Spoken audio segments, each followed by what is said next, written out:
കണ്ണൂർ പേരാവൂർ തോണ്ടിയിൽ പാലത്തിന് സമീപം കാഞ്ഞിരപ്പുഴയിൽ ഒരാൾ ഒഴുക്കിൽപ്പെട്ടു. കൊട്ടച്ചുരം സ്വദേശി ഹനീഫയാണ് ഒഴുക്കിൽപ്പെട്ടത്. പോലീസും ഫയർഫോഴ്സും സിവിൽ ഡിഫൻസ് വോളണ്ടിയേഴ്സും ചേർന്ന് സ്ഥലത്ത് തെരച്ചിൽ നടത്തുകയാണ്. മിഥുനാണ് വിവരങ്ങളുമായി ചേരുന്നത്. മിഥുൻ, എപ്പോഴാണ് ഇയാൾ ഒഴുക്കിൽപ്പെട്ടത്? എന്താണ് നിലവിലത്തെ അപ്ഡേഷൻ?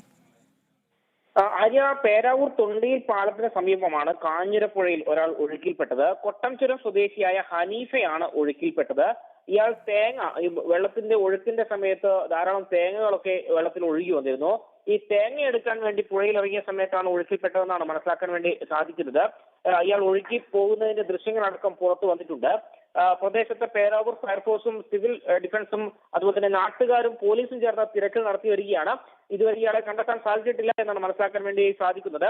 അതേസമയം കണ്ണൂർ ജില്ലയിൽ പലയിടങ്ങളിൽ മഴക്കെടുതി രൂക്ഷമായി തന്നെ തുടരുകയാണ്.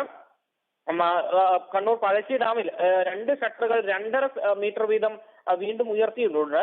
പഴശ്ശി ഡാമിലെ ജലനിരപ്പ് ക്രമാതീതമായി ഉയർന്നതോടുകൂടിയാണ് ഇത്തരമൊരു നീക്കം അധികൃതരുടെ ഭാഗത്തു നിന്ന് ഉണ്ടായത്. ഡാമിന്റെ ബാക്കി ഷട്ടറുകളൊക്കെ തന്നെ നേരത്തെ ഉയർത്തിയിരുന്നു. ജലനിരപ്പ് ഉയർന്നതിനനുസരിച്ച് തന്നെ നേരത്തെ ഉയർത്തിയിരുന്നു. അതേസമയം നിർമ്മാണത്തിനായി ആ പ്രദേശത്ത് കൊണ്ടിട്ടുന്ന ചില സാമഗ്രികൾ ഈ ശക്തമായ ഒഴുകിപ്പോയി എന്നും പറയുന്നുണ്ട്. ഏതായാലും പലയിടത്തും ജില്ലയുടെ മലയോര മേഖലയിൽ ഉൾപ്പെടെ ഇപ്പോഴും ശക്തമായ മഴ തുടരുകയാണ്. പ്രധാനപ്പെട്ട ചില സ്ഥലങ്ങളുണ്ട്. കണ്ണൂർ IL രാവിലെ ഏതാണ്ട് 8:30 മുതൽ ഇപ്പോൾ ഇത് 3:45 വരെ ഏതാണ്ട് 170 മില്ലിമീറ്ററാണ് റിപ്പോർട്ട് ചെയ്തിരിക്കുന്നത്. അതായത് കഴിഞ്ഞ 32 മണിക്കൂറിൽ 282 മില്ലിമീറ്റർ മഴ ഈ അയ്യൻകുന്ന് മേഖലയിൽ മാത്രം റിപ്പോർട്ട് ചെയ്തിട്ടുണ്ട്. കണ്ണൂർ നെടുമ്പൊയിലാകട്ടെ 311 മില്ലിമീറ്റർ മഴയാണ് ഈ 32 മണിക്കൂറിനുള്ളിൽ റിപ്പോർട്ട് ചെയ്ത്.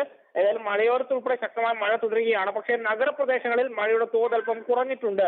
ആര്യ, വ്യക്തമാണ്. എന്തായാലും കണ്ണൂർ കാഞ്ഞിരപ്പുഴയിൽ ഒരാൾ ഒഴുക്കിൽപ്പെട്ടു എന്നുള്ള വിവരമാണ് ഈ മണിക്കൂറിൽ വരുന്നത്. മിഥുനാണ് കണ്ണൂരിൽ നിന്നും വിവരങ്ങൾ നൽകിയത്.